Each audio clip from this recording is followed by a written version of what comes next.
Prions ensemble.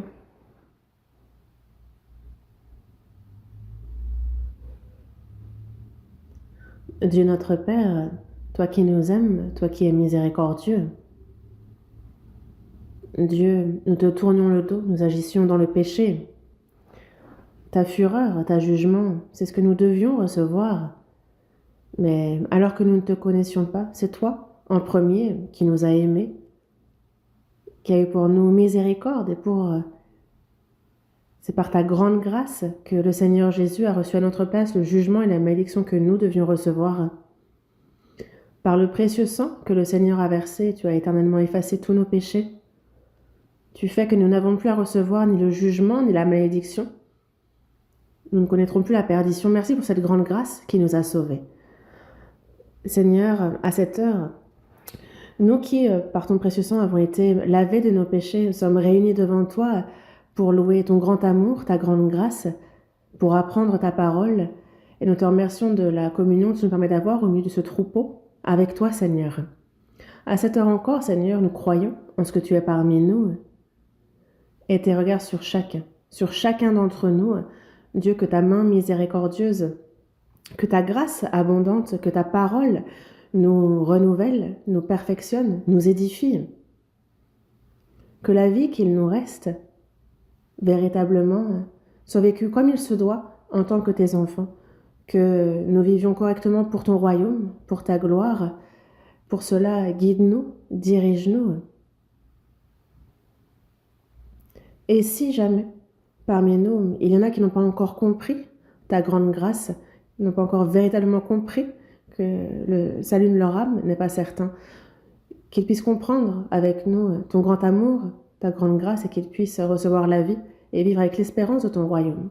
À tous ceux qui sont malades, éprouvés, à ceux qui, en toutes choses, à ceux qui sont affaiblis, accorde-leur la grâce dont ils ont besoin, qu'aucun ne s'égare mais ne chancelle.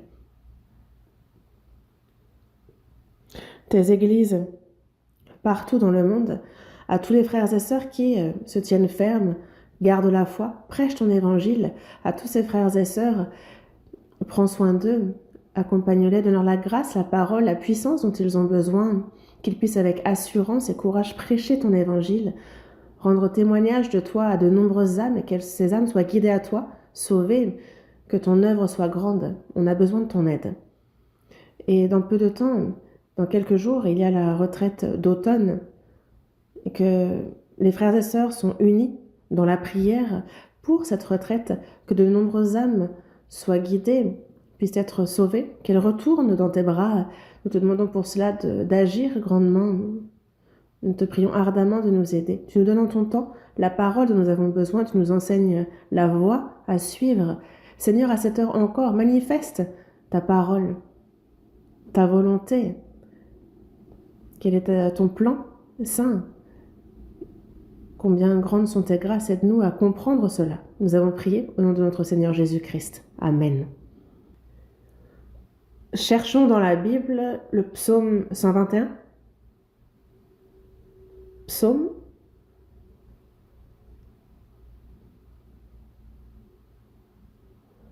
Psaume 121.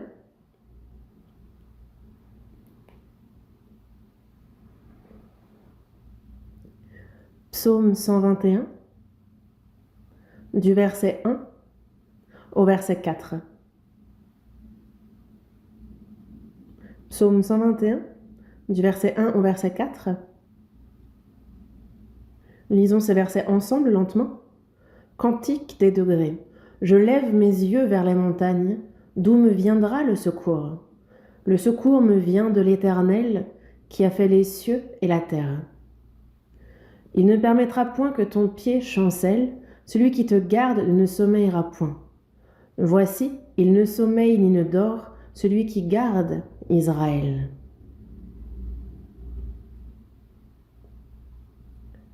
Lisons ensemble le verset 8. L'Éternel gardera ton départ et ton arrivée, dès maintenant et à jamais. Avant de commencer ce sermon, sachez que à partir de vendredi, cette semaine, vendredi, samedi, dimanche, pendant 3 jours et 2 nuits. C'est bref, c'est court, mais nous avons la retraite d'automne. Merci de prier ensemble, de se préparer ensemble. C'est ce que nous faisons déjà. Un jour est comme 1000 ans et 1000 ans comme un an. Mais Dieu souhaite que tous parviennent à la connaissance de la vérité, qu'ils se repentent, qu'ils ne périssent point. Et dans 2 Pierre chapitre 3, il nous montre sa persévérance, sa patience, pour qu'aucune âme ne se perde. Dieu a cet amour ardent, cette patience pour le salut des âmes. Et quand on pense à cela, nous aussi, nous avons reçu le salut grâce à cela. Et il y a encore autour de nous, dans notre entourage, ces âmes qui n'ont pas reçu le salut. Ceux qui sont sauvés sont trop peu nombreux. La Bible nous le dit. Ne crains point, petit troupeau, car votre Père a trouvé bon de vous donner le royaume. Le peuple de Dieu qui peut entrer dans son royaume, il est bien écrit que c'est un petit peuple, que nous sommes peu. Et il dit bien que la porte, il nous le dit dans Matthieu chapitre 10, que la porte est étroite et le chemin resserré. Dans Luc chapitre 13 également, il nous dit « Efforcez-vous d'entrer par la porte étroite, car je vous le dis, beaucoup chercheront à entrer et ne le pourront pas. » Nous croyons ces versets, nous croyons. Mais ce verset nous dit bien que nombreux sont ceux qui pensent, qui croient et qui pourtant n'entreront pas dans le royaume des cieux. Dieu, lui, souhaite que tous soient sauvés, que personne ne périsse. Mais en réalité, trop peu nombreux sont ceux qui ont reçu le salut. Et ce petit troupeau, nous en faisons partie. Et ça, c'est un miracle surprenant, c'est une bénédiction. Et désormais, nous qui sommes sauvés, nous qui sommes devenus enfants de Dieu, nous qui avons la vie éternelle, l'espérance glorieuse de pouvoir entrer dans son royaume céleste, il ne faut pas un instant oublier combien grande est cette grâce, oublier cette bénédiction. Et nous, durant notre temps sur cette terre, il faut que l'on réfléchisse comment il nous convient de vivre. La Bible nous en parle en détail, c'est écrit précisément, donc ne l'oublions pas un seul instant. Et nous croyons, nous faisons en sorte de suivre cette parole. Mais dans Luc chapitre 15, verset 7, Dieu nous dit que si un pécheur se repent, qu'il revient à lui, pour lui, c'est bien plus de joie que 99 âmes qui n'ont pas à se repentir. Ce dont Dieu se réjouit le plus, c'est lorsque il y a un pécheur et que pour ce pécheur, lui, il a donné son Fils unique, il l'a fait mourir sur la croix pour que cette âme soit sauvée. Et cet évangile est prêché aux extrémités de la terre, dans toute la terre. Et Dieu se réjouit grandement que âme par âme, chacune des âmes soit sauvée. Il s'en réjouit bien plus que de 99 âmes qui, elles déjà sauvées, n'ont pas à se repentir. Il se réjouit bien plus du salut d'une âme. Il se réjouit bien plus d'une âme qui reçoit le salut que de 99 âmes sauvées qui se réjouissent et partagent un festin. Nous, qui sommes sauvés, nous sommes reconnaissants ensemble, on se réjouit ensemble, et c'est une bonne chose. Mais il y a ces âmes, ces pécheurs qui se perdent, et Dieu se réjouit bien davantage de les voir sauvés. Et nous, ce que nous cherchons, c'est être agréable à Dieu, à le réjouir. Et pour ça, nous prêchons l'Évangile, nous guidons les âmes à sa parole, et c'est ce que nous devons faire.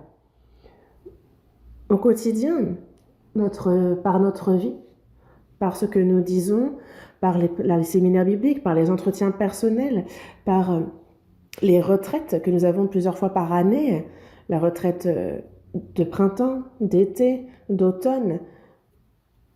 Nous prions, nous nous préparons, nous prêchons l'Évangile et il ajoute à son Église chaque jour.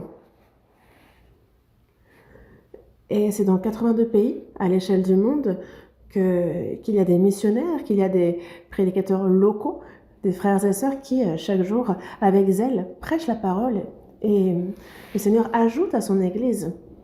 Et c'est ce que nous pouvons faire de plus grand. Et pour ça, c'est notre raison même de notre existence sur terre. Dans le psaume 116, verset 12, il est bien dit: « Comment rendrai-je à l'Éternel tous ses bienfaits envers moi ?» Il y a bel et bien ce verset, n'est-ce pas? Dieu nous a donné une grande et surprenante grâce, et nous, pécheurs qui étions voués à la perdition, nous avons reçu le salut. Mais comment rendrons-nous à Dieu cette grâce, tous ces bienfaits? Et nous, notre vie est là pour les lui rendre. Et comment les lui rendre? Dieu a donné son Fils unique qui est mort pour moi, pécheur. Il a été jugé, puni, il a souffert, il a versé son précieux sang sur la croix pour accomplir cette grâce du salut. Et cette grâce, Dieu nous l'a fait comprendre et nous a sauvés. Et il ne nous abandonne pas, il ne nous a pas laissés orphelins sur cette terre. Toujours, il nous accompagne jusqu'à ce que nous mourions. Il nous guide, il nous garde jusqu'à ce que nous entrions dans son royaume céleste. Et toutes ces grâces, tous ces bienfaits, comment les rendrons-nous à l'Éternel? Il ne faut pas les oublier un seul instant. Nous vivons dans ce monde, justement, pour lui rendre ses bienfaits. Ne l'oublions pas un seul instant. Il nous arrive trop souvent d'oublier sa grâce, de ne pas penser à comment lui rendre les bienfaits qu'il a eu envers nous, et nous pouvons vivre à notre aise. Et c'est quelque chose qui, au final, nous savons bien que c'est mauvais aux yeux de Dieu. Nous, en réalité, c'est pour rendre à l'Éternel ses bienfaits que nous sommes sur terre. Mais en réalité, comment est-ce que nous pourrions lui rendre tous les bienfaits qu'il a eu envers nous? Nous ne pouvons pas lui rendre l'amour, la grande grâce qu'il a eu pour nous. Il y a même ce cantique qui nous dit que nous ne pouvons pas tout lui rembourser, mais nous pouvons chercher à lui rendre les bienfaits qu'il a eu envers nous. Pour lui rendre les bienfaits, nous sommes bien trop faibles, et le temps qui nous est imparti est bien trop court. Nous pourrions mourir 100 fois pour le Seigneur, que ça ne rendrait pas à l'Éternel tous les bienfaits qu'il a eu envers nous. Mais au moins, vivre une fois pour lui, mourir une fois pour lui, ça c'est le minimum qu'on puisse faire pour lui. Dans Romains chapitre 14, versets 7 et 8, il est bien dit que, en effet, nul de nous ne vit pour lui-même et nul ne meurt pour lui-même. Car si nous vivons pour le Seigneur, et si nous mourrons pour le Seigneur. Donc soit donc que nous vivions, soit que nous mourions, nous sommes au Seigneur. Car Christ est mort et il a vécu afin de dominer sur les morts et sur les vivants. Il y a ce verset, et parmi nous, il n'y en a pas un qui meurt pour lui-même et qui ne vit pour lui-même. Ça, c'est la norme. Et vous, dans votre cœur, vous êtes d'accord? Vous considérez que vous aussi, vous vivez ainsi? En effet, nul de nous ne vit pour lui-même et nul ne meurt pour lui-même. Parce que vivre pour soi, mourir pour soi, c'est un malheur. Ça ne vaut rien.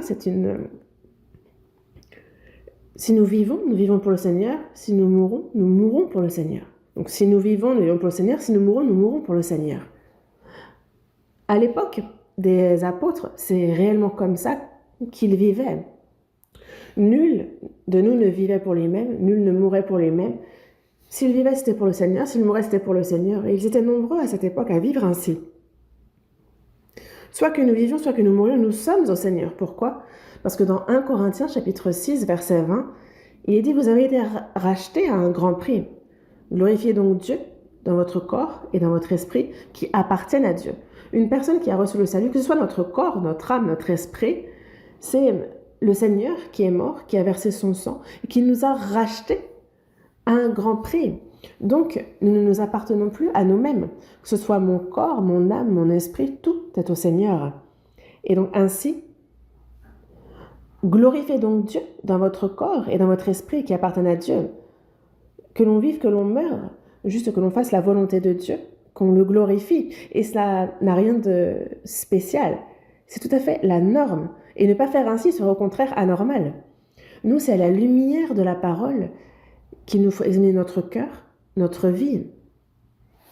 Au final, est-ce que nous vivions, que nous mourions, est-ce que nous, c'est pour la gloire de Dieu que nous faisons tout cela et seulement pour sa gloire?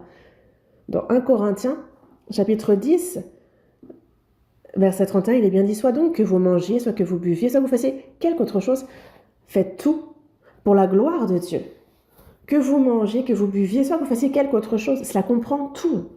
C'est notre quotidien. Il faut que tout glorifie Dieu. Si ça ne glorifie pas Dieu, c'est péché. Dans Romains, chapitre 3, verset 23, il est écrit que tous ont péché et sont privés de la gloire de Dieu. Le péché, c'est ne pas glorifier Dieu. C'est se rebeller contre la gloire de Dieu. Et tout ce qui fait obstacle à sa gloire, c'est péché. Mais nous, chrétiens, lorsque nous ne connaissions pas Dieu, on ne peut pas désormais vivre comme lorsque nous ne le connaissions pas. On ne peut pas retourner à cela. On n'est pas là pour se retrouver juste le dimanche, écouter d'une oreille le sermon, donner 2-3 sous, prier, chanter quelques cantiques, et puis toute la semaine, on vit comme bon nous semble. Non, ça c'est une vraie contradiction. Il ne faut pas être un faux chrétien. Mais si nous croyons selon la Bible, il nous faut vivre selon la Bible. Et alors nous irons dans le royaume des cieux comme c'est écrit dans la Bible. Et donc, toute notre vie, la foi que nous avons doit être justement manifestée. Notre vie doit en rendre témoignage. Regardez un peu je regardais le calendrier de ce mois-ci. Il y a toujours un verset sur le calendrier de l'Église qui dit justement, c'est Grand Jacques, il en est ainsi de la foi. Si elle n'a pas les œuvres, elle est morte en elle-même. Mais quelqu'un dira, toi, tu as la foi, et moi, j'ai les œuvres. Montre-moi ta foi sans les œuvres, et moi, je te montrerai la foi par mes œuvres. Parce que comme un corps sans âme est mort, de même, la foi sans les œuvres est morte. Et c'est très précis comme expression, et c'est exact. Nous avons désormais une véritable relation avec Dieu, une relation droite. Nous avons désormais une foi sincère. Nous sommes en Christ, il est en nous. Nous sommes prêts à le rencontrer, quel que soit le moment de son retour. Nous avons cette certitude de pouvoir vivre avec lui dans son royaume céleste pour l'éternité. Mais si c'est vraiment le cas, alors notre vie doit changer. Nous ne pouvons pas vivre, nous qui allons dans le royaume des cieux, comme ceux qui sont dans ce monde et qui courent à leur perte. Mais il faut être vraiment sérieux, c'est grave. La vie de foi, ce n'est pas la religion. Il y a de nombreuses religions dans ce monde et ils mènent une vie religieuse, mais ce n'est pas notre vie. Nous, si on regarde un peu, le protestantisme devient une religion, mais ce n'est pas les calculs qu'on doit faire. La Bible, la parole, nous y croyons et nous pratiquons la parole. Dans notre quotidien, il faut voir cette parole s'accomplir. Menez donc une vie qui est agréable à Dieu. L'apôtre Paul a dit, c'est pour ça que nous nous efforçons de lui être agréable, soit que nous demeurions dans ce corps, soit que nous le quittions, qu'on vive, qu'on meure. Regardez l'apôtre Paul, lui, on lui a coupé la tête. Mais ce qui réjouit le plus le Seigneur, c'est qu'un pécheur se présente à lui, qu'il soit sauvé. C'est ce qui le réjouit le plus et c'est ce qu'un chrétien peut faire de plus beau. Ne pensez-vous pas? On a la retraite d'automne. Mais se dire que, même si moi je n'évangélise pas, il y a les diacres, il y a les prédicateurs, les pasteurs. Donc même si moi je n'évangélise pas, ça se fera. Évidemment que ça se fera. Mais ça, vous pensez que c'est la bonne attitude à avoir devant le Seigneur? Qu'en pensera Dieu? C'est vrai. Bon. Déjà, beaucoup sont à l'œuvre. Toi, ne t'embête pas. Non. Il faut se dire que si moi je ne le fais pas, mais alors qui le fera? Il faut avoir cette prise de conscience. On est acteur dans notre vie. Lors de la retraite d'été, à chaque séminaire, il y avait 11 000 personnes à peu près à chaque fois et on a eu 7 séminaires consécutifs. Certains n'ont pas participé une fois, mais plusieurs fois. Pourquoi? Parce qu'ils évangélisaient. Ils se donnaient corps et âme, ils y mettaient toute leur force. Et il y a de nombreuses personnes qui reçoivent le salut lors de la retraite d'été. Et on me téléphone, on m'envoie des messages pour me dire qu'un tel va être conduit à la retraite, merci de prier. En fait, on m'informe de ces âmes qui écouteront Et il y a des frères et sœurs qui évangélisent, il y en a d'autres qui ne sont pas intéressés, se disant, il n'y a pas besoin que moi aussi je m'y mette. Mais si tout le monde avait ce cœur-là, alors personne ne pourrait être sauvé. Ils ne prient pas, ne pensent même pas à évangéliser. Ça, ils n'ont pas à cœur de sacrifier ni leur temps, ni leurs efforts, eux-mêmes. Et je disais pendant la retraite que nous qui sommes sauvés, quand on prie, quand on se donne de la peine, qu'on se sacrifie, alors cela réduit le nombre de gens qui vont en enfer. Et il me semble que c'était un élève en primaire qui a dessiné mon visage et qui a écrit ce que j'ai dit. Si une personne sauvée se donne de la peine, se sacrifie beaucoup, alors ça fait moins d'âmes en enfer. Et il y avait donc ce dessin et ce texte, il a vraiment écrit ce que je disais. En fait, pour moi, c'était vraiment touchant et gracieux, donc c'est dans mon bureau. Bon, entre-temps, il y a eu d'autres dessins, et donc, mais en tout cas, c'est là. Et certainement pas lui qui a juste écrit ça comme ça, mais ça l'a aussi marqué, et il va certainement vivre ainsi. Mais nous, en fait, il faut nous efforcer. C'est un peu comme à l'armée, on est entraîné, on sue. Et c'est parce que plus on sue à l'entraînement, et moins on versera de sang sur le champ de bataille. Et on a cette retraite d'automne. Certes, on n'est pas aussi nombreux à se réunir qu'à la retraite d'été, mais nombreux seront présents, l'évangile sera prêché et des âmes vont écouter.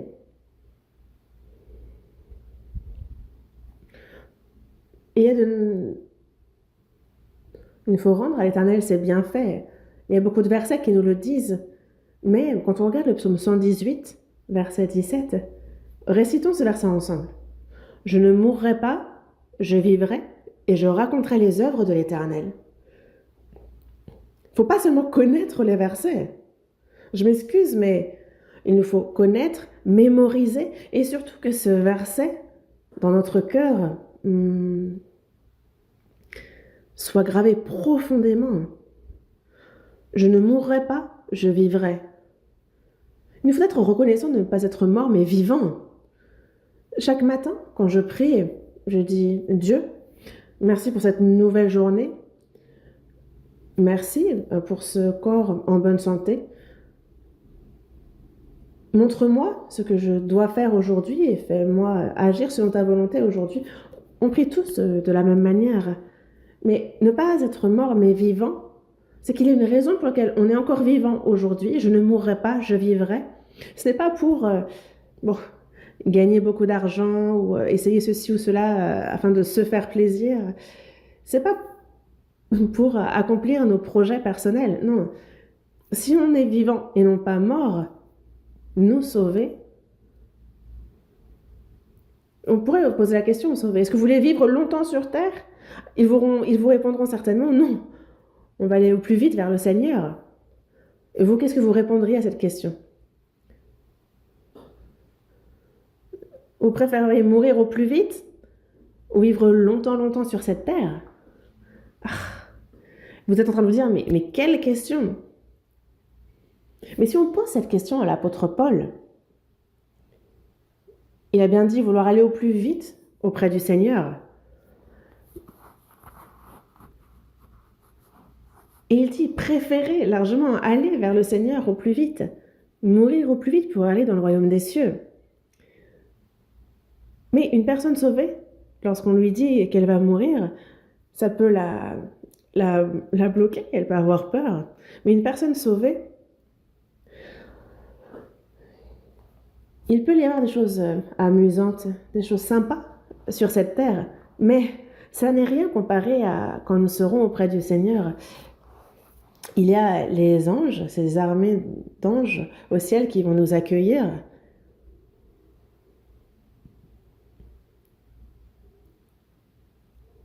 Donc ma maison n'est pas ici, sur cette terre. Les anges m'appellent, ils m'appellent à les rejoindre au ciel. Moi, sur cette terre, je n'ai plus envie de rester. Oui, il y a un cantique. Il y a les anges qui m'appellent et me disent de les rejoindre au ciel.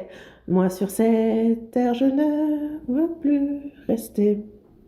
Parce que c'est de la peine, de la souffrance, on veut au plus vite aller vers le Seigneur. Mais quand on est dans le confort, quand tout marche, on aimerait vivre longtemps sur terre. En fait, c'est comme ça que pensent les gens de ce monde. Mais nous, chrétiens, au contraire, pour nous, ça vaut 100 fois mieux d'aller au plus vite auprès du Seigneur. Ça met fin à toutes les souffrances sur cette terre, les souffrances, les inquiétudes, les soucis. Parce que cette terre, on la laisse pour en rejoindre le royaume éternel, glorieux. Dans Apocalypse, chapitre 21, il est bien dit « Je vis un nouveau ciel et une nouvelle terre ». Et il y avait donc le tabernacle de Dieu, et Dieu était avec les hommes. Il habite avec eux. Donc il essuiera toute larme de nos yeux. La mort ne sera plus, il n'y aura plus ni deuil, ni cri, ni douleur. Et l'armée des anges nous recevra. Nous serons dans la gloire. Et c'est donc éternellement que nous serons avec Dieu. Éternellement. La gloire de Dieu, nous n'imaginons pas à quoi elle ressemble. On parle du royaume des cieux, ce sera ainsi, comme ci, comme ça, mais c'est inexprimable par nos mots. Les saints qui sont allés en premier nous y attendent, mais nous,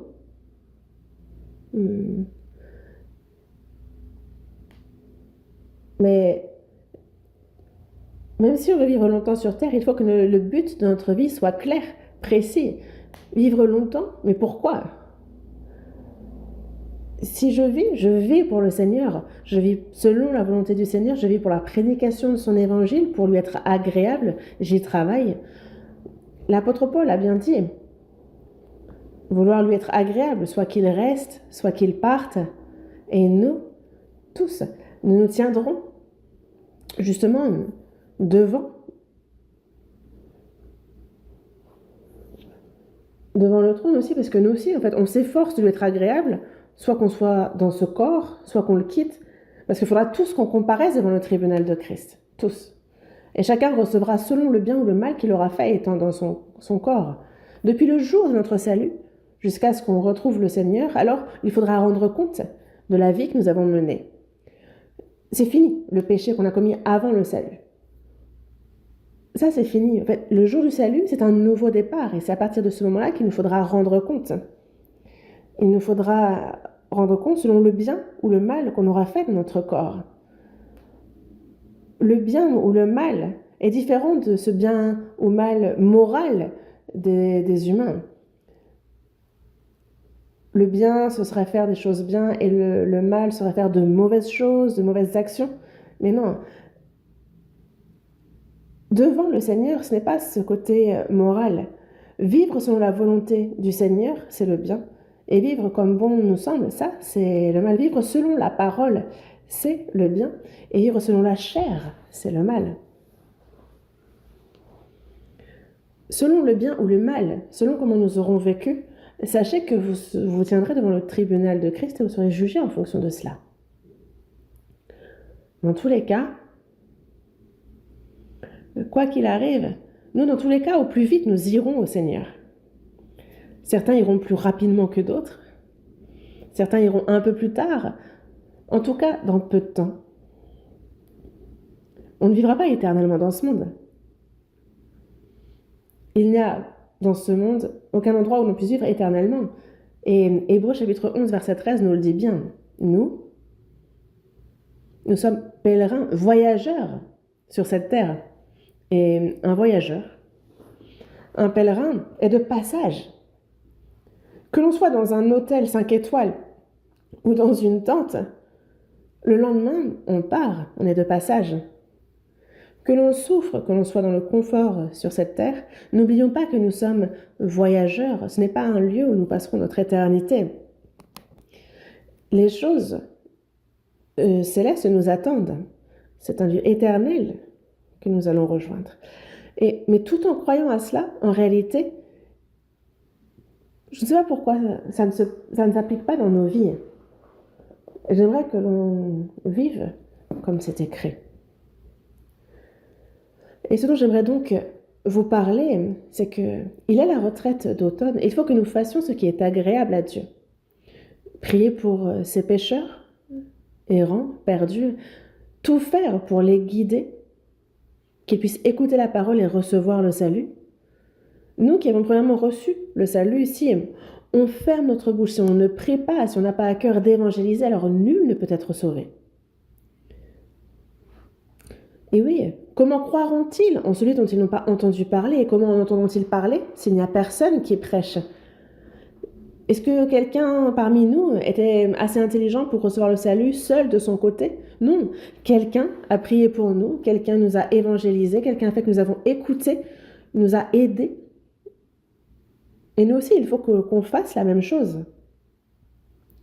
Et donc, nous ne mourrons pas, nous vivons. Pourquoi?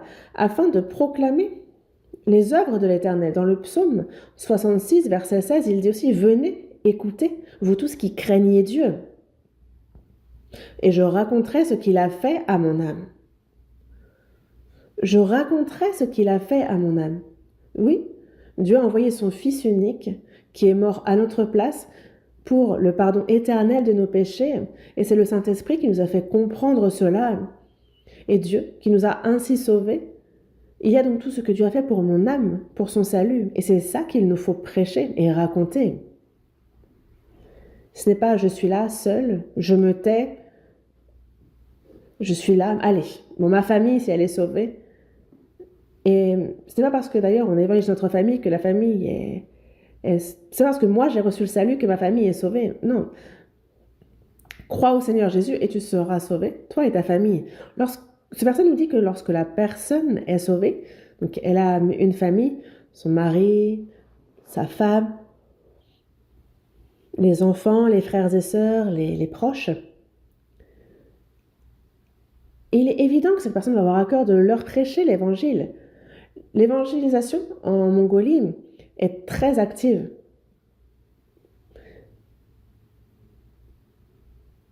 Et eux, ils se réjouissent de voir qu'on leur rend visite en Mongolie. Les missionnaires sont très heureux. Et en ce moment, en Mongolie, il y a des vents des vrais blizzards. Des fois, s'il fait moins 40 degrés, il faisait même moins 40, moins 50. Et c'est 5 millions d'animaux qui sont morts de froid. Il y a de nombreuses difficultés, mais les missionnaires prêchent l'évangile dans cette situation et justement, ils en sont heureux. Et moi, je me suis dit, ils exagèrent. Mais en fait, pour m'y être rendu, vraiment, pourquoi?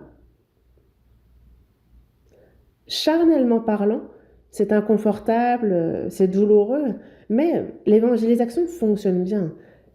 En Mongolie, ils prêchent dans la rue, donc ils se rendent dans la rue et ils distribuent les fascicules et ils disent « Aïe à séminaire, vous êtes les bienvenus ». Nous, on fait ça en Corée et personne ne vient. Mais les Mongols, eux, viennent. Ils sont donc simples dans le bon sens et ils écoutent et ils reçoivent bien le salut. Et qu'on soit mongol, qu'on soit coréen, quand on reçoit le salut, on change complètement.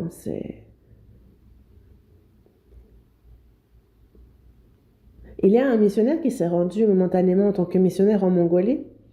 Il y a été. Et ça fait pas longtemps, déjà quelques jours qu'il était en Corée. Et déjà, il voulait y retourner. Parce que, en fait,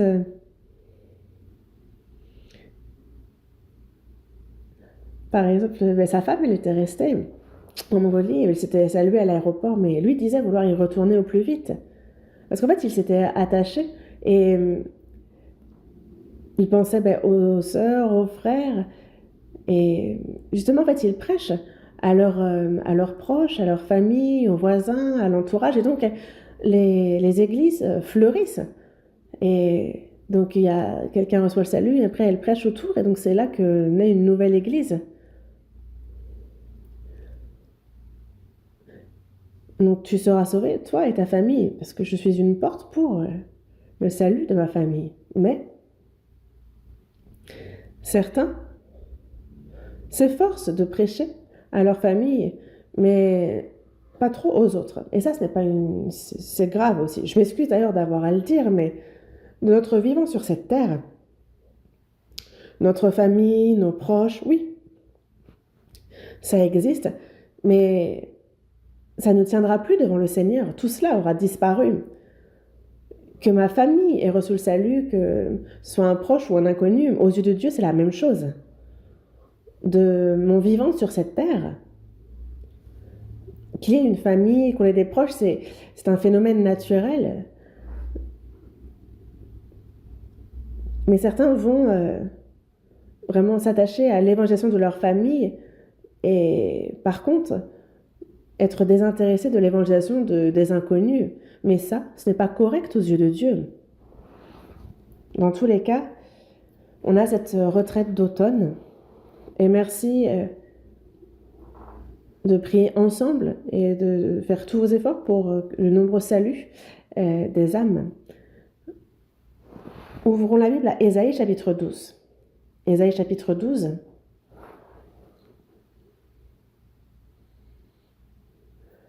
Ésaïe chapitre 12, verset 5. Lisons ensemble. Célébrez l'Éternel, car il a fait des choses magnifiques, qu'elles soient connues par toute la terre. Célébrez l'Éternel, car il a fait des choses magnifiques. Pourquoi est-ce que nous devons célébrer, louer la grâce de Dieu C'est qu'il a fait des choses magnifiques. Qu'a-t-il fait? Il n'y a pas plus magnifique que le salut des âmes. Il a fait des choses magnifiques. Qu'elles soient connues par toute la terre. Que toute la terre le sache. Il faut prêcher à toute la terre. Prêcher quoi? Les choses magnifiques que Dieu a fait. Cette fois encore, on prie ensemble. Il nous faut prendre le temps. On planifie, on voit ceux qu'on va évangéliser autour de nous, on les emmène afin qu'ils écoutent et qu'elles puissent être sauvées. Et on a réduit d'un jour la retraite. Auparavant, c'était 4 jours, 3 nuits, mais là, c'est 3 jours, 2 nuits. On a raccourci d'un jour. C'est une première, on essaie.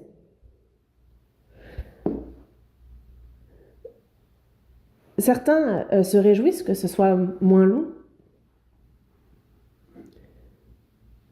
Mais auparavant, le premier jour, ça commençait le soir. Mais cette fois-ci, le premier jour, on a déjà 2 sermons. Ça commence dans l'après-midi.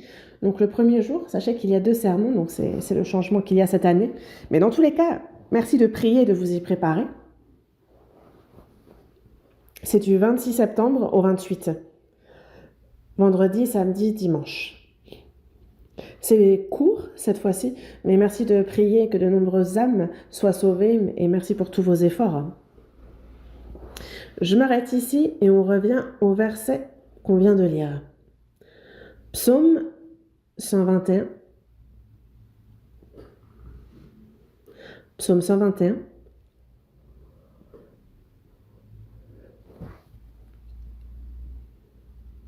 Versets 1 et 2, lisons ensemble. Cantique des degrés. Je lève mes yeux vers les montagnes, d'où me viendra le secours? Le secours me vient de l'Éternel qui a fait les cieux et la terre. Ce verset, vraiment, nous touche grandement. Levez les yeux vers la montagne, et d'où me viendra le secours? Je lève mes yeux vers la montagne, d'où me viendra le secours? D'où me viendra le secours? Le secours me vient de l'Éternel qui a fait les cieux et la terre. Jusqu'à la semaine dernière, le dimanche, je vous parlais de la vie du chrétien et que ça consiste à demeurer dans le Seigneur. C'est une vie dans le Seigneur. Dans Jean chapitre 15, versets 3 et 4, Jésus nous dit déjà vous êtes purs à cause de la parole que je vous ai annoncée, demeurez en moi et je demeurerai en vous. Déjà vous êtes purs, donc c'est l'âme qui a été purifiée par l'évangile de grâce qui a été compris par la foi. La personne a donc été purifiée de ses péchés, notre âme a été purifiée. Déjà, vous êtes purs à cause de la parole que je vous ai annoncée. Donc, on parle de la purification, de la sanctification de l'âme. Demeurez en moi et je demeurerai en vous. Nous demeurons dans le Seigneur et le Seigneur demeure en nous.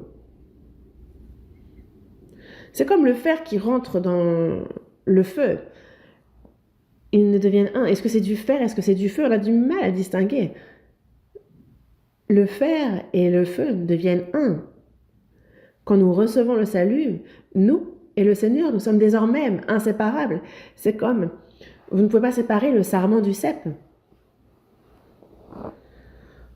Le sarment, sans le cep, ça ne veut rien dire. Le cep, sans le sarment, ne peut porter du fruit. Donc c'est vraiment, nous sommes indissociables. Le Seigneur et nous aussi, nous sommes indissociables.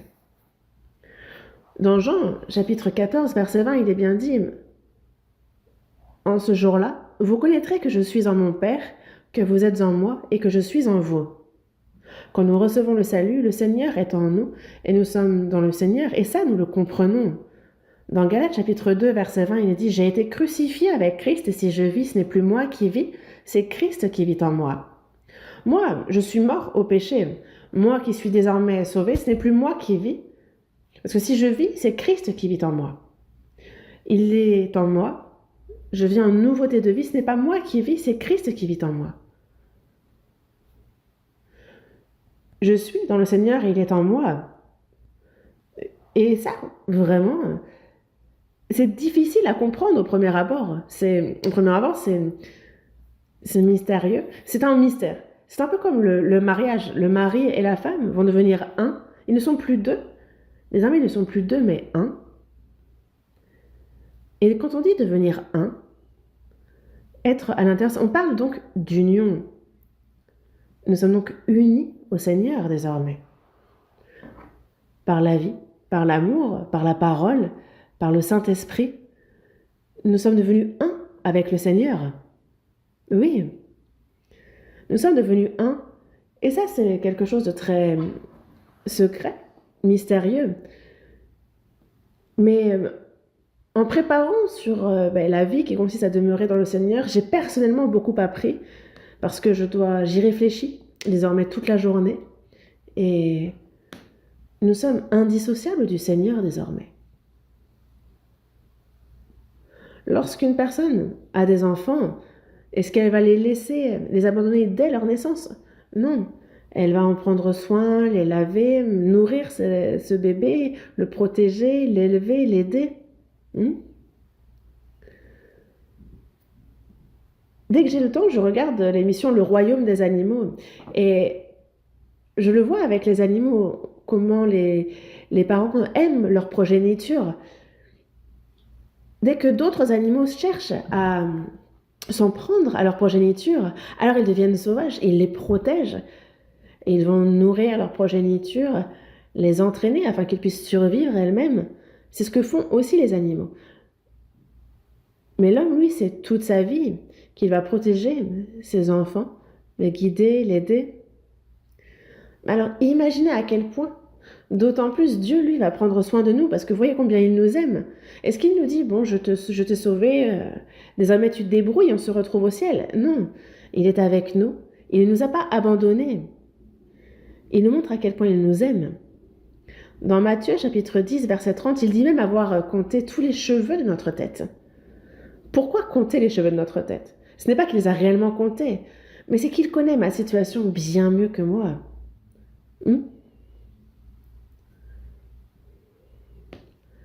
Mais je sais qu'en lui j'ai la vie, il m'a sauvé dans son amour. Mais les paroles en coréen disent que je sais qu'il connaît ma situation bien mieux que moi. Je suis certain.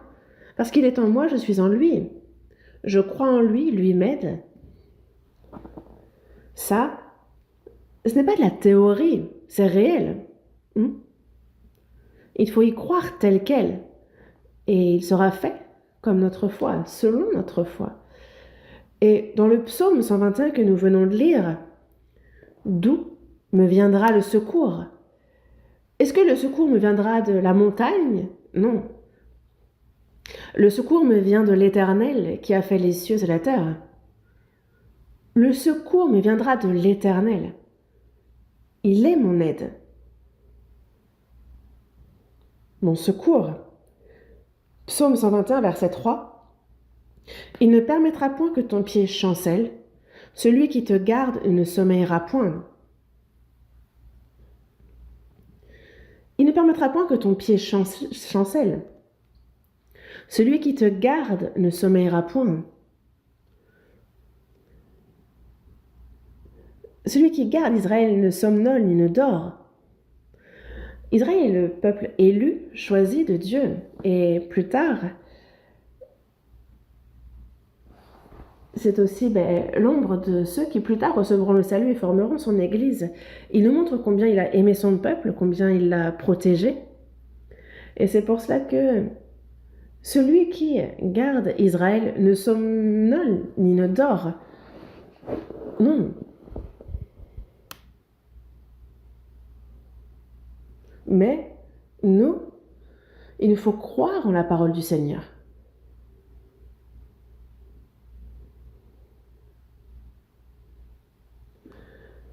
Et dans le psaume 121, toujours, verset 7, verset 8, « L'Éternel gardera ton départ et ton arrivée dès maintenant et à jamais. » Dès maintenant et à jamais.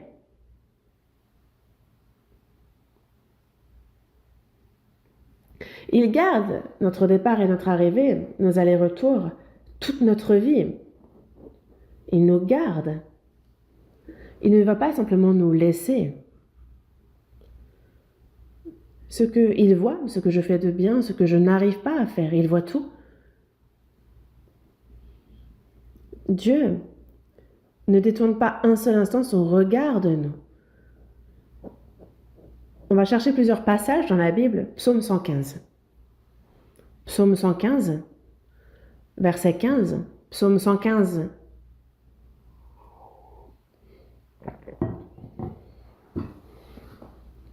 Verset 15. Lisons ensemble. « Soyez bénis par l'Éternel qui a fait les cieux et la terre. » Soyez bénis par l'Éternel qui a fait les cieux et la terre. Lui qui a fait les cieux et la terre. Dans la Genèse, chapitre 1, verset 1, au commencement, Dieu créa les cieux et la terre. Il créa les cieux, la terre. Et soyez bénis par l'Éternel. Nous sommes bénis par lui. Lui qui créa les cieux et la terre, ce Dieu est mon Père. Et vous, on n'est pas dans un conte ici, c'est réel. C'est la parole de Dieu. Et donc, demeurer dans le Seigneur, ça nous parle d'une alliance, d'une promesse absolue de sa vie, de son amour, de sa protection, le fait qu'il nous garde, qu'il nous dirige. C'est tout ce que cela comprend. Avant de recevoir le salut, on était dehors. Les gens du dehors, on était sans Christ. Mais on a reçu le salut et on était entrés en Christ. Et c'est une telle bénédiction. Je regarde le royaume des animaux et vous connaissez certainement ça, mais il y a le pingouin qui pond des œufs, mais il les laisse sur la glace. Mais s'il les laisse là, les œufs vont mourir et donc il ne faut pas les laisser là. Donc il va les poser sur ses pieds et il va couver jusqu'à ce que les œufs éclosent. Et en fait, ils se relaient, le mâle et la femelle. Est-ce que quelqu'un leur a demandé? Oui, bon, le Créateur, certes. Mais les œufs éclosent. Et que se passe-t-il alors? Pareil, s'ils tombent sur la glace, ils vont geler, ils vont mourir de froid. Donc on a le mâle qui les met sur ses pieds et qui, lui, ne va pas manger, il ne peut aller nulle part, il va les couver encore. Et la la mère, elle va aller dans la mer, elle va aller gagner de l'argent, dira-t-on, et donc elle va gober les poissons, et ensuite elle va les recracher, les vomir pour sa progéniture. Et ce sont des bancs de pingouins. Comment reconnaître sa progéniture? En fait, tout dans ce processus est mystérieux. Est-ce que c'est une question d'odeur? Est-ce que c'est le son? En tout cas, elle retrouve son partenaire et ils échangent. Et c'est ensuite le mâle qui va aller chercher de quoi nourrir la famille. Il va, c'est pareil, se gaver de poissons qu'il va recracher. Et donc, le mâle et la femelle, pour élever leurs enfants, mais c'est remarquable ce qu'ils font. Personne n'abandonne ses enfants, parce qu'il y a les mouettes, les goélands qui cherchent, elles, à dévorer ses œufs, ses bébés, et ils se battent. Mais revoyez un peu l'homme, comment lui, c'est encore bien pire, mais on aime encore 100 fois plus. Mais alors, imaginez Dieu. Dieu ne va pas nous dire, bon, ben, on se retrouve dans le royaume des cieux. Non. Il a compté les cheveux de notre tête, tous. On le voit, il revêt l'herbe des champs. Pourtant, l'herbe des champs, elle existe aujourd'hui, mais demain, elle sera jetée au four. Mais donc, à plus forte raison, il va nous donner des vêtements, gens de peu de foi. Nous, on a la foi pour le salut, mais pourquoi ne croyez-vous pas en ce qu'il vous accompagne au quotidien? Dans Hébreux, chapitre 13, verset 8, il est dit « Jésus-Christ est le même hier, aujourd'hui et éternellement ». Qu'est-ce que ça veut dire? Hier, dans le passé, le Seigneur Jésus qui nous a sauvés. Aujourd'hui, le Saint-Esprit qui est avec nous. Et éternellement, le Seigneur qui est avec nous pour l'éternité, c'est le même. Mais nous croyons en ce qui nous a sauvés. On croit au Seigneur d'hier, mais qu'il est avec nous aujourd'hui, qu'il nous garde, qu'il nous aide, qu'il nous guide. Pourquoi ça, on ne peut pas y croire? À la moindre difficulté, on est déçu, découragé, on se fait du souci, on ne sait plus quoi faire. Mais pourquoi ne pas croire en ce que le Seigneur est avec vous? De quoi vous inquiétez-vous? Il nous est bien dit de remettre toutes nos inquiétudes au Seigneur. Il connaît tout ce qui nous concerne.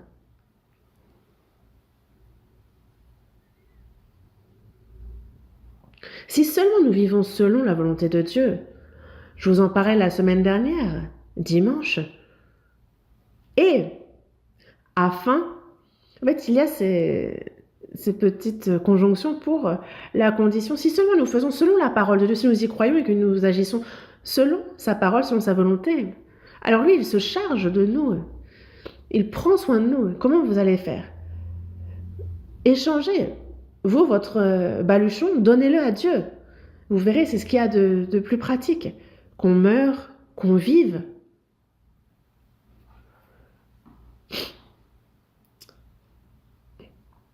Soyez bénis par l'Éternel. Nous sommes bénis par l'Éternel qui a fait les cieux et la terre. Est-ce que c'est banal? Non. Imaginez que vous naissez fils de l'empereur et que l'empereur vous protège en tant que son fils. Génial. Vous êtes né fils du président. Bon. Si ça se passe mal, ça peut vraiment mal se passer. Mais en fait, vous demanderez aux élèves de primaire et tous ils veulent devenir président. Alors que perso, être président, non, ce serait terrifiant. Et d'ailleurs, je remercie vraiment Dieu de m'avoir épargné d'être président de la République. Je ne prie même pas Dieu pour qu'il me rende président, enfin, pour rien au monde. Même si on me promet une grande maison, en fait, vraiment, président, c'est la position la plus compliquée au monde. Il y a l'empereur James en Angleterre. Justement, c'est compliqué. Et lui, il disait, il s'est habillé en personne lambda et il est sorti en cachette du palais pour se rendre dans la montagne, sur la colline. Il est en route et il entend une chanson. Il entend des réjouissances. Il se rapproche et il voit un grand-père qui est en train de faire tourner un moulin hydraulique et qui se réjouit et chante. Et même si les hommes de ce monde ne m'envient pas, moi je n'envie personne. Quand je pense à la grâce de Dieu, alléluia, je chante naturellement. Et il dansa aussi, poupipou, poupipou. Et c'est un fait réel, je ne suis pas en train d'écrire ou de raconter une histoire, c'est réellement arrivé. En fait, il a vraiment envié ce grand-père, il s'est approché de lui, et le grand-père chante, et tout d'un coup, il y a un noble qui se présente, et donc il a un peu honte et s'arrête. Et l'empereur James lui demande, d'ailleurs, il ne pouvait pas savoir que c'était l'empereur, et il lui dit, ah, ancien, vous chantez très bien. Il dit, ah, pas du tout, pas du tout. Mais je suis tellement joyeux, je suis tellement reconnaissant que juste, je chante. Mais pourquoi te réjouir autant? Pourquoi être si reconnaissant? Et il lui a parlé de l'amour de Dieu, de sa grâce. Quand je pense à cet amour, à cette grâce, je suis si content, si reconnaissant que je ne peux m'empêcher de chanter. Ça sort naturellement. Et le roi lui donne donc son contact et lui dit, viens chez moi demain midi. C'est une faveur. Mais le grand-père ne sait pas lire, il range la carte. Et par contre, sa femme, elle, sait lire. Et lui, on a dit, ah, il y a un noble qui est venu me voir et qui m'a dit que je chantais bien, il m'a complimenté. Et là, la grand-mère, elle est choquée, elle dit, oh, mais cette personne, c'est l'empereur James. Tu n'aurais pas fait quelque chose de mal? Non, je chantais, il m'a complimenté, je lui ai juste expliqué que j'étais reconnaissant de la gloire, de la grâce, de l'amour de Dieu.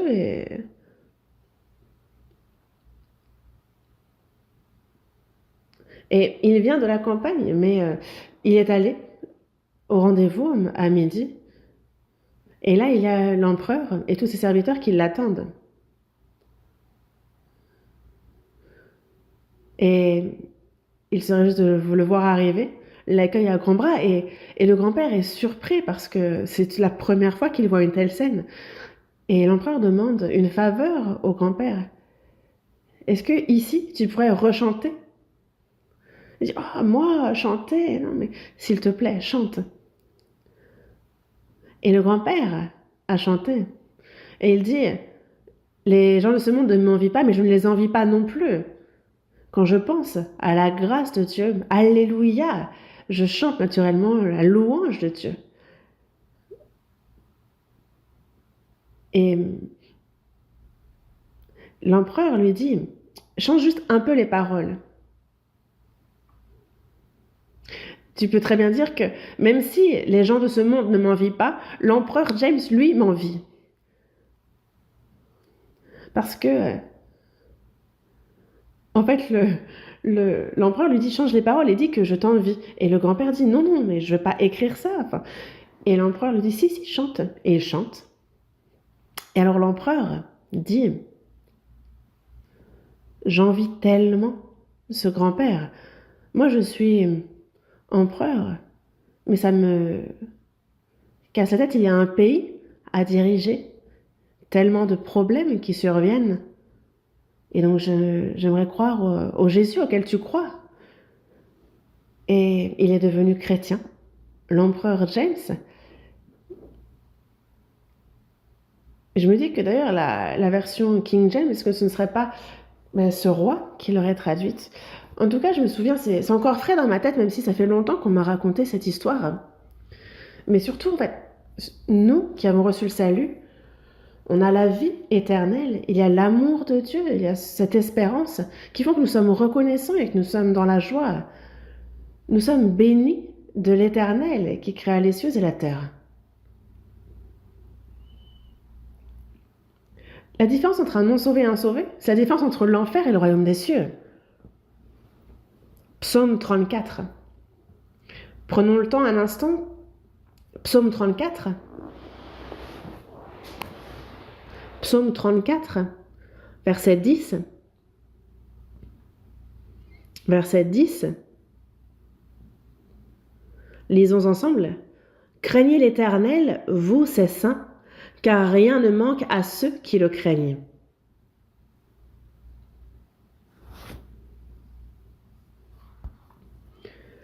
Craignez l'Éternel, vous ses saints. Qu'est-ce que la crainte?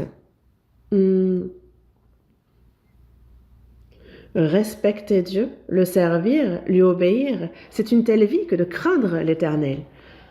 Craignez l'Éternel, parce que rien ne manque à ceux qui le craignent.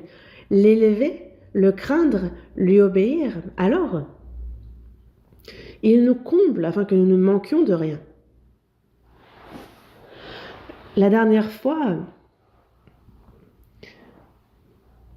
nous avons qu'il n'a pas épargné son propre Fils, mais qu'il l'a livré pour nous tous.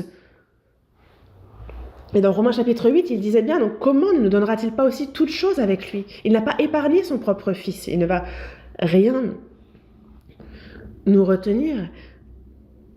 Ça ne veut pas dire qu'il nous donne de manière inconditionnelle, mais c'est en proportion de notre foi, de comment nous lui obéissons. Psaume 170, Psaume 17, verset 8. On voit que Dieu nous garde comme la prunelle de l'œil. Comme la prunelle de l'œil. Nous aussi, on en prend soin. Parce que si on se blesse, c'est grave. Mais garde-moi comme la prunelle de l'œil. Il nous garde comme la prunelle de l'œil. Et vous voyez aussi pendant un instant le Deutéronome chapitre 32.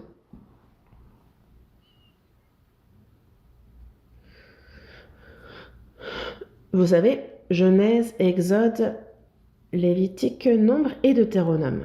Deutéronome chapitre 32.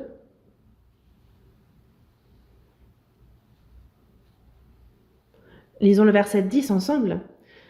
Il l'a trouvé dans une contrée déserte, dans une solitude aux effroyables hurlements. Il l'a entouré, il en a pris soin. Il l'a gardé comme la prunelle de son œil. Le peuple d'Israël a été sorti d'Égypte et on parle ici des 40 années qu'il passe dans le désert. Et ce verset a été écrit par Moïse. C'est l'Éternel. Il l'a trouvé dans une contrée déserte. Oui, une contrée déserte, le désert. Mener une vie dans le désert, c'est une vie éreintante, il y a des bêtes. Et dans une solitude aux effroyables hurlements. Dans le désert, oui, il y a des bêtes sauvages. Mais il l'a entouré, il en a pris soin et il l'a gardé. Devant et derrière, dans la journée par la nuit, dans la nuit par la colonne de feu. Il l'a entouré, il en a pris soin, il l'a gardé comme la prunelle de son œil. Comme la prunelle de son œil. Auparavant, en voyant ce verset, je me disais, le peuple qu'il aime, qu'il a sauvé, c'est le peuple d'Israël qu'il aime comme la prunelle de son œil. Mais non, nous aussi, nous qui avons reçu le salut par le sang de son Fils, nous aussi, il nous garde comme la prunelle de son œil. Il nous entoure, il prend soin de nous, de mon âme, de mon esprit, de ma chair aussi, comme la prunelle de son œil. Et il nous faut croire en ce verset aussi. Il faut y croire. Parce qu'il ne faut pas qu'à la moindre difficulté, on s'éloigne loin, loin de Dieu.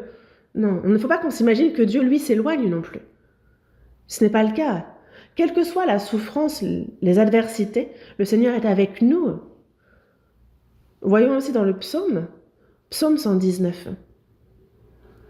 Psaume 119, verset 56. Psaume 119, verset 56. Lisons ensemble. C'est là ce qui m'est propre, car j'observe tes ordonnances. Ce verset, réfléchissez-y mot à mot. Ce qui m'est propre, ce qui m'appartient, ma propriété, ma possession. Bon, j'ai un terrain, j'ai tant sur mon compte, j'ai ça ou ça en réserve. En fait, on pense à ce qui m'est propre, ce qui m'appartient, ce que je possède. Mais ici, l'auteur de ce psaume 19, c'est écrit par David, dit « C'est là ce qui m'est propre, j'observe tes ordonnances. » J'observe tes ordonnances. Et ça, c'est ce qui m'est propre. C'est mon bien.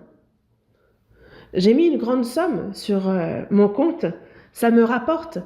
Mais au-delà de cela, ce qui m'est encore bien plus précieux, ce que je possède au-delà de cela, c'est observer tes ordonnances. Dans Apocalypse, chapitre 3, verset 10, il est dit « Parce que tu as gardé la parole de la persévérance en moi, je te garderai aussi à l'heure de la tentation qui va venir sur le monde entier. » Et il y a ce verset qui dit « Tu as gardé la parole de la persévérance en moi. » Donc, garder la parole de Dieu dans l'adversité, dans la souffrance, garder la parole de Dieu. Tu as gardé la parole de la persévérance. La parole de la persévérance. Et donc, je te garderai aussi à l'heure de la tentation qui va venir sur le monde entier. Si on garde la parole de Dieu, il nous garde. Alors, c'est la promesse de Dieu. La Bible nous parle du plan, de nombreux plans de Dieu, et c'est une promesse qu'il nous fait. Et Dieu tient ses promesses, mais nous n'y croyons pas. On cherche par nos propres moyens à mener notre vie, et on pense que c'est comme ça que ça fonctionne. Avec notre propre force, on pense qu'on peut se protéger soi-même. Mais nous, si on observe ses ordonnances, si on garde sa parole, alors il nous garde. Oui.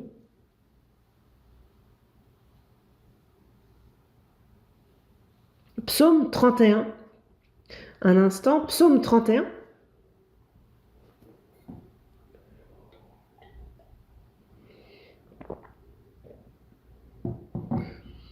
Psaume 31, verset 20.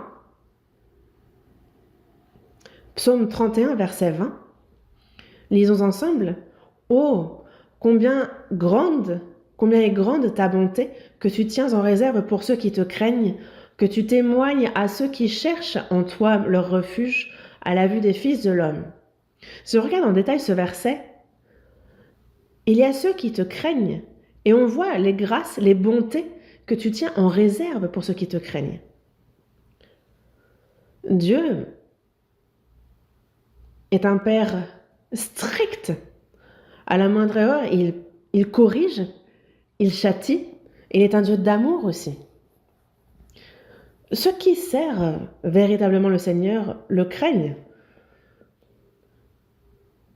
Combien est grande ta bonté que tu tiens en réserve pour ceux qui te craignent. En réserve, comme on amasse ces bontés.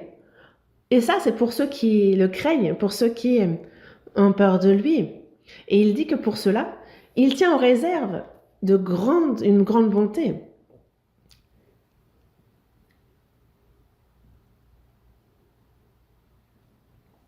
Tu tiens en réserve pour ceux qui te craignent.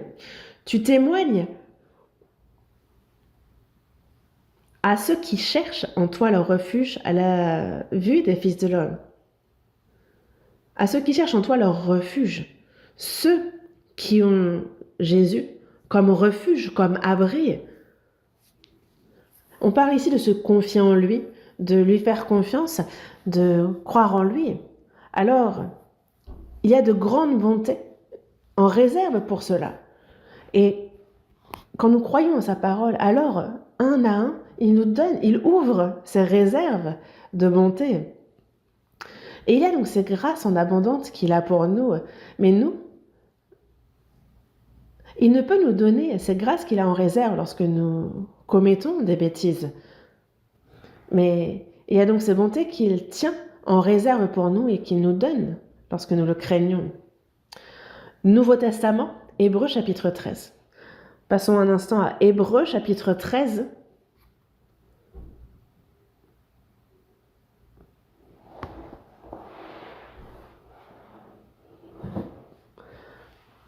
Hébreux 13, 5 et 6, lisons ensemble encore. Ne vous livrez pas à l'amour de l'argent, contentez-vous de ce que vous avez, car Dieu lui-même a dit « Je ne te délaisserai point et je ne t'abandonnerai point ». C'est donc avec assurance que nous pouvons dire « Le Seigneur est mon aide, je ne craindrai rien, que peut me faire un homme ?» Moi, dans ce verset, il y a bien longtemps, une fois, je me souviens avoir été vraiment choquée. Ne vous livrez pas à l'amour de l'argent, contentez-vous de ce que vous avez. Dans 1 Timothée chapitre 6, il est dit « Nous n'avons rien apporté dans le monde, il est évident que nous n'en pouvons rien emporter. Si donc nous avons la nourriture et les vêtements, cela nous suffira. » Si nous avons donc la nourriture et les vêtements, cela nous suffira. Ce sont des choses que Dieu nous donne et je me suis dit, il faut s'en satisfaire. Et donc moi,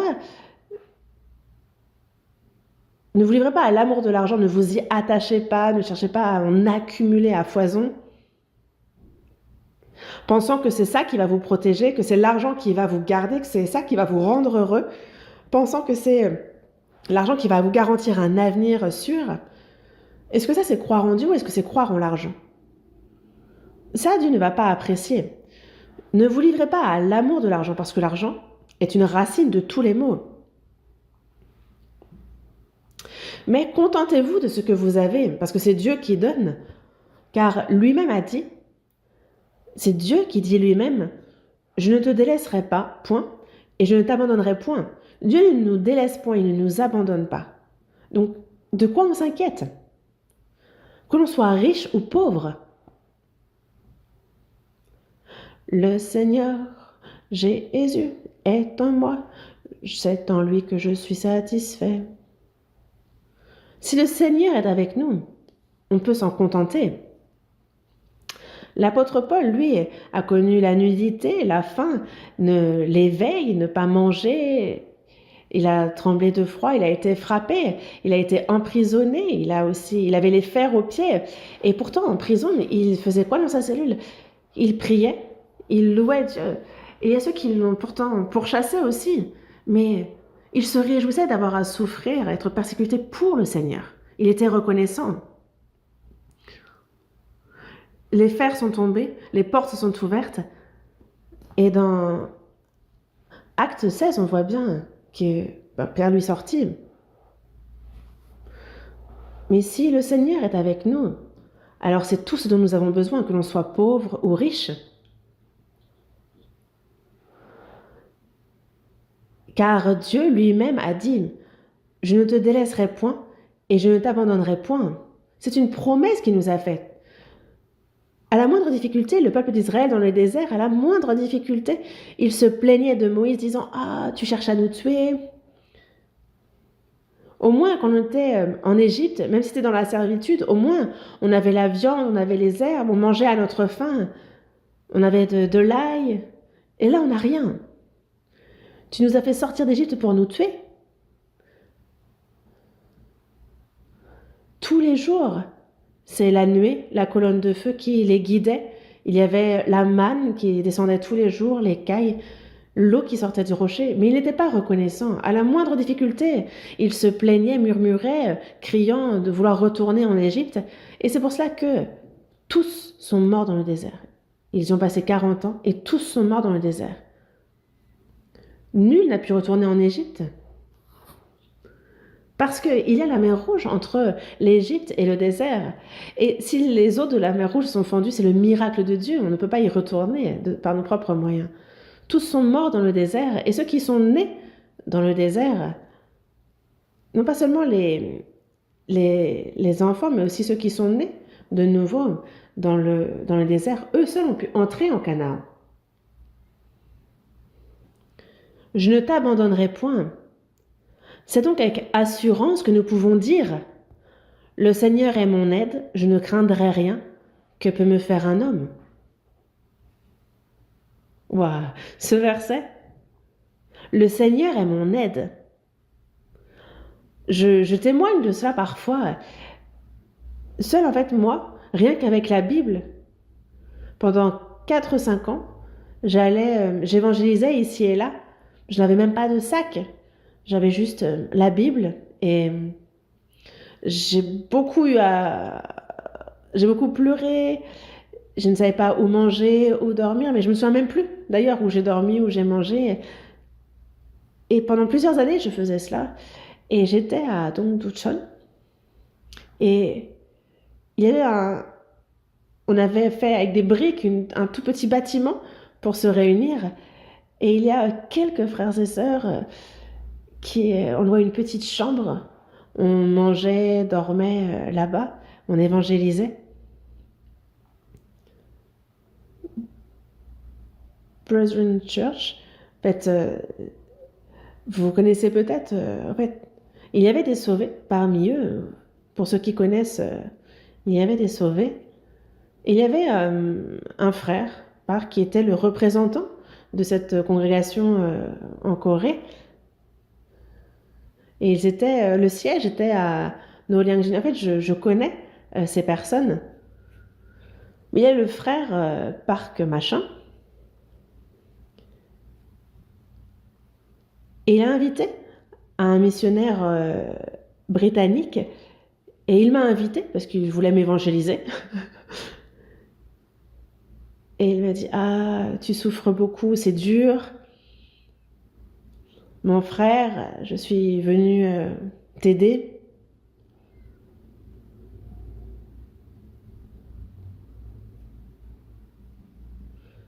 Et il souhaitait justement faire en sorte que j'ai un sponsor britannique pour m'aider dans...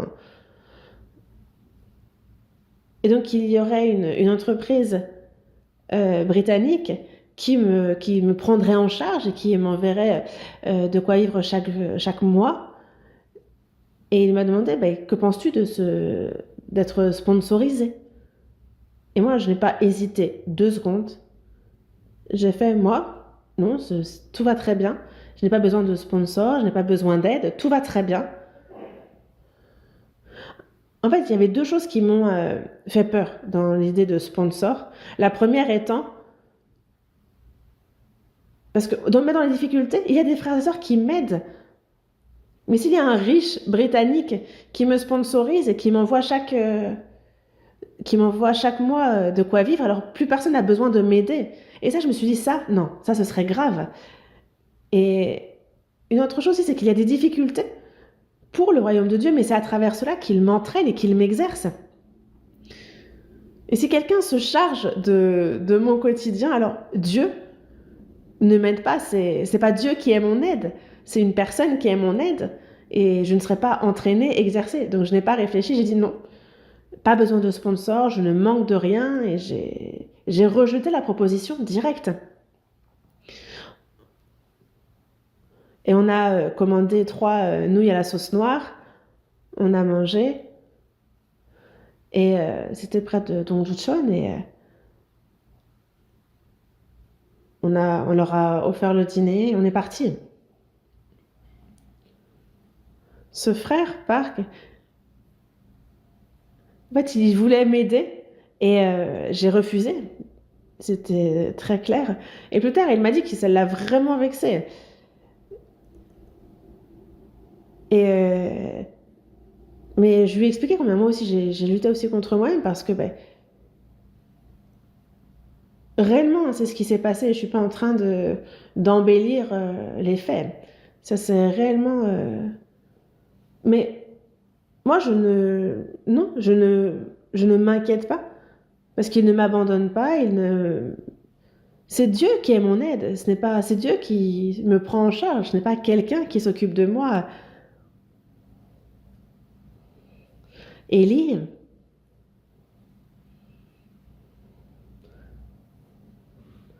lorsqu'il y a eu la famine, il se cache et on cherche à le tuer.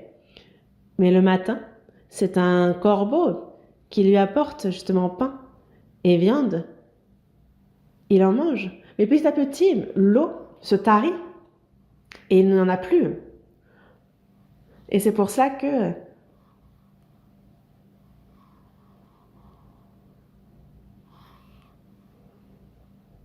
il se rend en Israël dans un lieu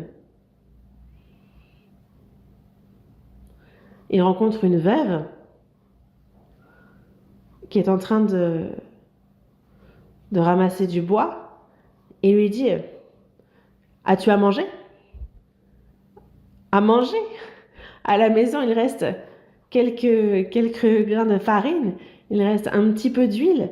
Il y a moi et mon fils. On va se faire un dernier repas avec le bois, et après on va mourir. Et que lui a dit Élie? Fais du pain et apporte-moi déjà à moi d'abord le pain. Le gâteau. Il dit, mais pourquoi tu nous prends le peu qu'on a? C'était pour moi, pour mon fils. C'est déjà pas beaucoup pour nous deux, et en plus tu demandes à ce qu'on te le donne à toi en premier. Mais ce n'est pas tout.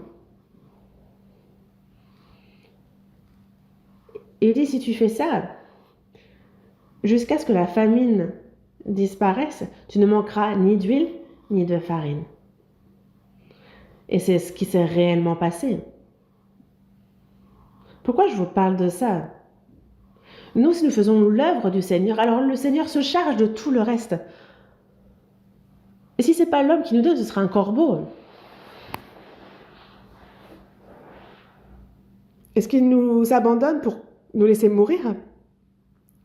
Si moi je vis pour le Seigneur, est-ce qu'il va vous abandonner et vous laisser mourir? Non. Moi j'évangélisais, j'allais ici et là. J'ai beaucoup souffert, mais je ne suis pas mort. J'ai beaucoup pleuré, je n'ai pas beaucoup mangé, mais je suis tellement reconnaissant. Ça, c'est vraiment Dieu qui m'a entraîné, et non pas quelqu'un qui m'a dit fais ceci, fais cela. Mais il nous dit bien, le Seigneur est mon aide. On continue et on va chercher dans Ésaïe chapitre 41.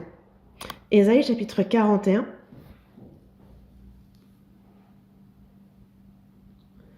Ésaïe chapitre 41, verset 10. Lisons ensemble. Ne crains rien, car je suis avec toi. Ne me promène pas des regards inquiets, car je suis ton Dieu. Je te fortifie, je viens à ton secours. Je te soutiens de ma droite triomphante.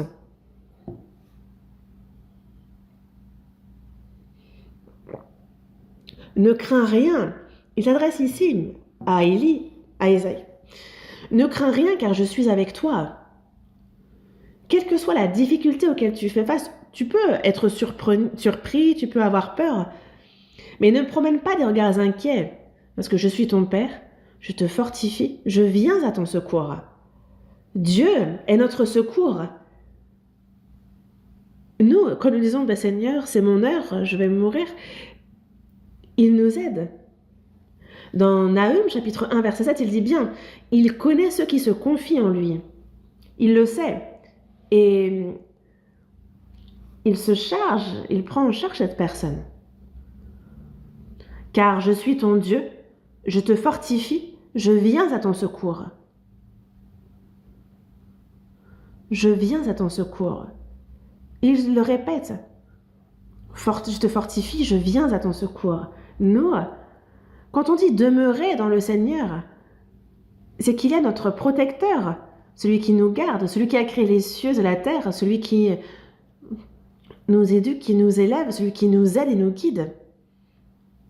C'est ça une vie dans le Seigneur. Et il nous faut croire en la promesse de Dieu. Quand on y croit, alors il sera fait selon notre foi. Si on doute, alors on n'a rien à voir avec la promesse de Dieu. Chercher à... C'est de l'incrédulité que de penser qu'on va y arriver par nos propres moyens sans l'aide de Dieu. C'est dangereux parce que Dieu souffle et tout s'envole.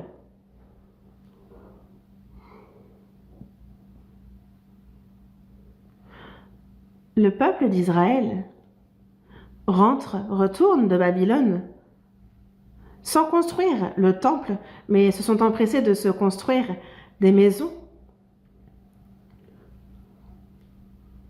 Et il a bien dit, je soufflerai. Et tout s'envole si Dieu souffle. Nous, si on s'appuie sur nos propres moyens, alors Dieu, lui, fait en sorte, en son temps, que tout s'envole. Les gens dans ce monde, Dieu les laisse. Quelle que soit la manière dont ils vivent. Pourquoi ? Parce que, il nous le dit dans Job, chapitre 21, verset 13, « Les méchants, leurs jours, ils les passent dans le bonheur, mais ils descendent en un instant au séjour des morts. » Dieu les laisse vivre comme bon leur semble, mais nous, Dieu s'occupe de nous. Et si nous ne nous confions pas en lui, alors il souffle sur ce que nous avons et tout s'envole. Dans Proverbes, chapitre 23,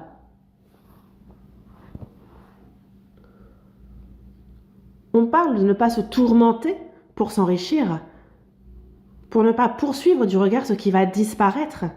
Parce que la richesse se fait des ailes, et comme l'aigle, elle prend son vol vers les cieux. Ne te tourmente pas pour t'enrichir, parce que la richesse se fait des ailes. Comment faire pour ne pas qu'elle s'envole ? Il suffit d'acheter un bâtiment, ça ne va pas s'envoler. Les gens, c'est ce qu'ils se disent, si on investit dans l'immobilier, alors ça ne va pas s'envoler puisque c'est lourd. Mais sachez que c'est vous qui allez vous envoler. Dieu prend cette personne. Une personne sauvée doit croire en la parole de Dieu, en ses promesses pour être bénie. C'est en Dieu qu'il doit se confier et non pas par ses propres moyens, parce que ça c'est vraiment de l'incrédulité. Si on a reçu le salut par la foi, il nous faut vivre par la foi et tout sera fait selon notre foi. Nous servons le Seigneur et le temps qu'il nous est imparti pour vivre pour lui, pour le servir, pour vivre selon sa volonté, il ne nous reste plus longtemps. Et nous, que nous puissions lui être agréables, que nous puissions vivre en faisant sa volonté, c'est la meilleure des vies. Le temps a vite passé, nous allons prier ensemble. Dieu notre Père, toi qui es miséricordieux, Dieu, en cette fin des temps que tu as fixée, c'est parmi tous les gens de ce monde que tu nous as sauvés en premier, que tu nous as séparés saintement et que tu nous as placés dans ton Église au sein de laquelle tu œuvres et agis. Et c'est au milieu de ta grâce, de ta parole, que tu nous permets de vivre selon ta volonté pour ta gloire. Et tu nous aides à être obéissants. Merci pour cette grâce. Seigneur, nous sommes en toi et tu es en nous. Et dans notre vie, que nous puissions vivre pour ta volonté et ta gloire. Seigneur, pour cela, que ta grâce, que ta parole, que la puissance de ton esprit nous garde et nous guide. Dans quelques jours, il y a la retraite d'automne, que de nombreuses âmes puissent recevoir le salut et que cela soit une grande joie pour toi et une grande gloire. Nous avons prié au nom de notre Seigneur Jésus-Christ. Amen.